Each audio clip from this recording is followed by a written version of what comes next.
Vaxtınız xeyir olsun. Bu günlərdə Tərtər rayonunun Səhrabad kəndindəyik. Buradan da Səhrabad kəndinin cəmaatını salamlayıram. Səhrabad kəndində 40 sot torpağın içərisində belə bir evimiz satışa çıxdı. Evimizin satış qiyməti 45.000 manatdır. Razılaşma yolda var. Evimizin qazı, işığı, suyu, Wi-Fi da belə mevcuddur. Evimiz yerləşir həssas yoldan məsafəsi 500 metr məsafədə yerləşir. İndi də sizə evin daxil hissəsini təqdim edirəm. Bura evimizin heyvan hissəsidir. Tam təmirli vəziyyətdədir.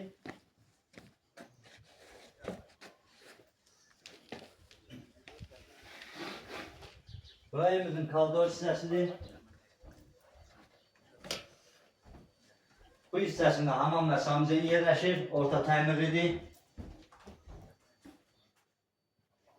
Bu hissəsində mətbəx yerləşir.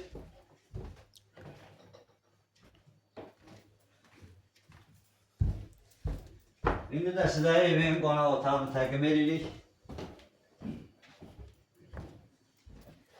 Evimizin bu hissəsi qonaq otağıdır. Təmiri yaxşı vəziyyətdədir. Bu hissəsində bir yataq otağı yerləşir.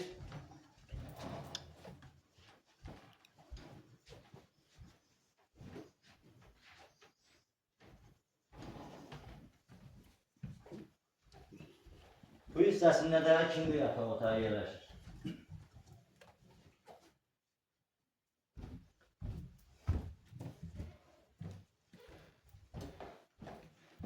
Hörmətli tamaşaçılar, evimiz 2 otaq, 1 zal, mətbəx, hamam və sancağı ibarətdir. Koridor stillidir. Evimizin sənədləri paket qupsadır. Evimizin qazı, işığı, suyu, Wi-Fi də belə mevcuddur.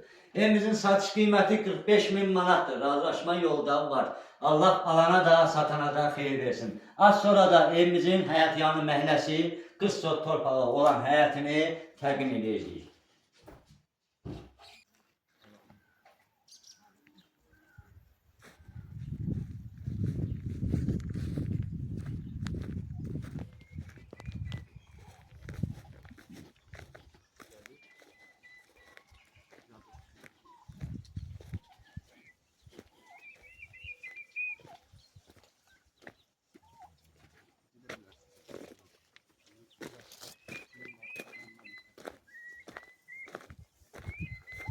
İndi də sizə həyətyanı məhləni təqdim edirik. Həyətində hər bir meyvədən mövcuddur. Hal-hazırda da meyvələr var, gətirib yağışdır.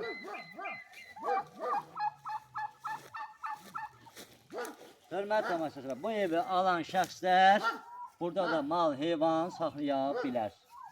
Hal-hazırda da ağacımızın üstündə meyvə bar gətirdik. Allah alana da, satana da xeyir versin. Sizlərlə mən idim, Baba Makri. Sağ olun, gələn görüşlərə dək.